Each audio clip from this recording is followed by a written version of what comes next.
नमस्ते DHIS2 video प्रशिक्षण श्रृंखलामा तपाईलाई स्वागत छ। आज हामी मेसेज पठाउन र आफूलाई आएको मेसेज पढ्नलाई सिक्छौं। नयाँ मेसेज पठाउन या त आफ्नो इनबक्स हेर्नको लागि DHIS2 होम पेजको माथिल्लो दायाँ भागमा रहेको आफ्नो युजर नेममा क्लिक गरी प्रोफाइलमा क्लिक गर्नुहोला। त्यसपछि यहाँ बायाँ कुनामा मेसेजेसमा क्लिक गर्नुहोला।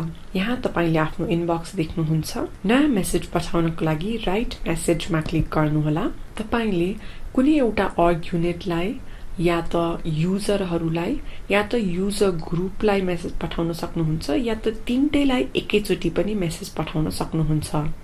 अर्ग युनिटलाई मेसेज पठाउनको लागि यहाँ माथि प्लसमा क्लिक गरेर आफूलाई चाहिने अर्ग युनिट छान्न सक्नुहुन्छ।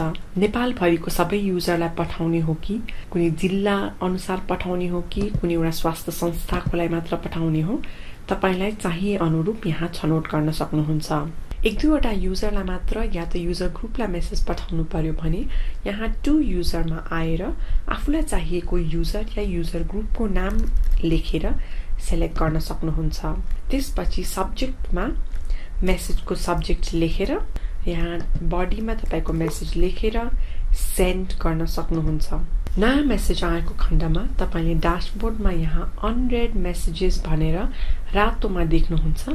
त्यसमा क्लिक गरेर पनि तपाईले मेसेज इनबक्समा एकैचोटी जान सक्नुहुन्छ। यस भिडियोको लागि यति नै हो। आशा छ कि तपाईले यो भिडियो उपयोगी पाउनुभयो। धन्यवाद।